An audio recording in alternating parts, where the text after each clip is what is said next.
February 9th, 1992. Dear friend, I have to say something about my last letter. I know that Sam would never ask me to the dance. I know that she would bring Craig, and if not Craig, then Patrick, since Brad's girlfriend Nancy is going with Brad. I think Mary Elizabeth is a really smart and pretty person, and I'm glad that she is my first date ever. But after I said yes, and Mary Elizabeth announced it to the group, I wanted Sam to be jealous.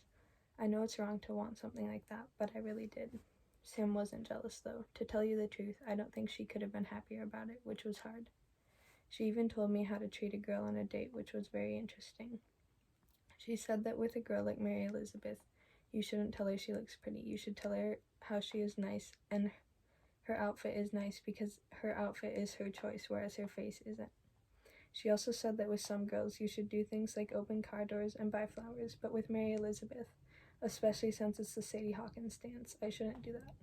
So I asked her what I should do, and she said that I should ask a lot of questions and not mind when Mary Elizabeth doesn't stop talking. I said that it didn't sound very democratic, but Sam said she does it all the time with boys. Sam did say that sex things were tricky with Mary Elizabeth since she's had boyfriends before and is a lot more experienced than I am. She said that the best thing to do when you don't know what to do during anything sexual is to pay attention to how that person is kissing you and kiss them back the same way. She says that is very sensitive, which I certainly want to be.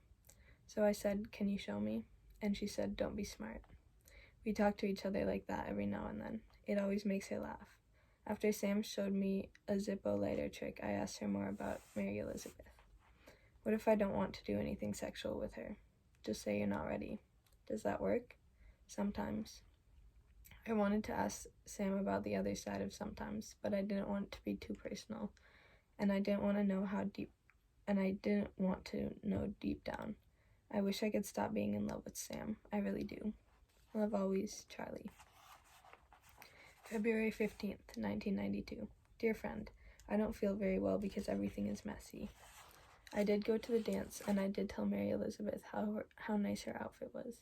I did ask her questions, and I let her talk the whole time. I learned a lot about objectification, Native Americans, and the bourgeoisie. But most of all, I learned about Mary Elizabeth. Mary Elizabeth wants to go to Berkeley and get 2 degrees. One is for political science, the other is for sociology with a minor concentration in women's studies.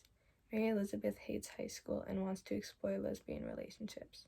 I asked her if she thought girls were pretty, and she looked at me like I was stupid and said that's not the point. Mary Elizabeth's favorite movie is Reds. Her favorite book is an autobiography of a woman who is a character in Reds. I can't remember her name. Mary Elizabeth's favorite color is green. Her favorite season is spring.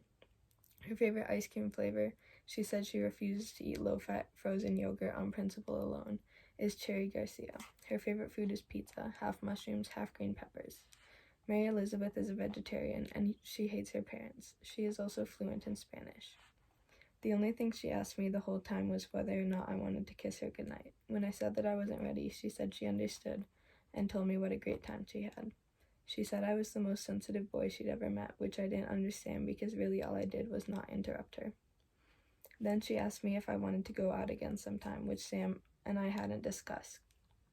So I wasn't prepared to answer it. I said yes because I didn't want to do anything wrong, but I don't think I can think of a whole other night's worth of reasons. I don't know what to do. How many dates can you go on and still not be ready to kiss?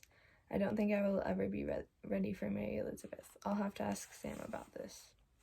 Incidentally, Sam took Patrick to the dance after Craig said he was too busy. I guess they had a big fight about it. Finally, Craig said that he didn't want to go to some stupid high school dance since he had already graduated. At one point in the dance, Patrick went to the parking lot to get stoned with his guidance counselor, and Mary Elizabeth was requesting that the DJ play some girl bands, which left Sam and me alone. Are you having a good time? Sam didn't answer right away. She just kind of looked sad. Not really. Are you? I don't know. This is my first date, so I don't know what to compare it to. Don't worry, you'll do fine. Really? You want some punch? Sure. With that, Sam left. She really did look sad, and I wished I could have made her feel better, but sometimes I guess you just can't. So I stood alone by the wall and watched the dance for a while.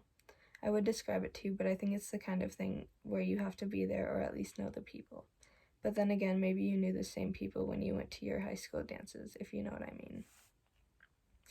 The one different thing about this particular dance was my sister. She was with her boyfriend, and during a slow song, it looked like they had a huge fight because he stopped looking at her, and she rushed off the dance floor to where the bathrooms are. I tried to follow her, but she had too much of a head start.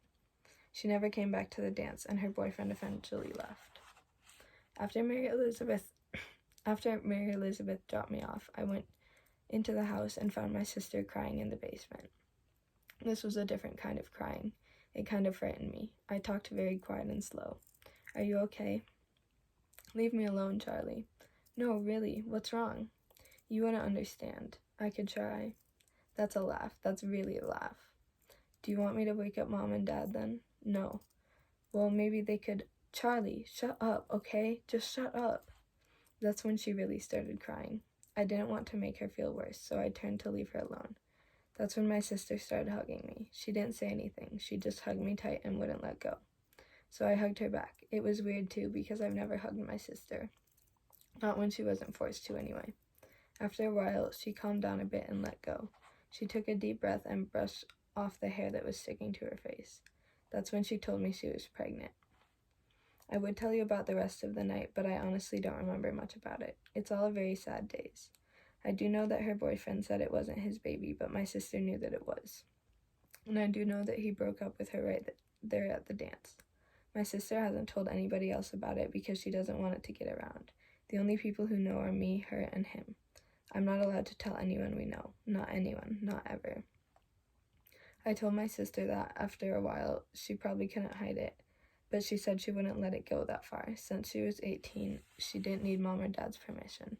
All she needed was someone to be with her next Saturday at the clinic, and that person was me. It's lucky I got my license now. I said that to make her laugh, but she didn't. Love always, Charlie.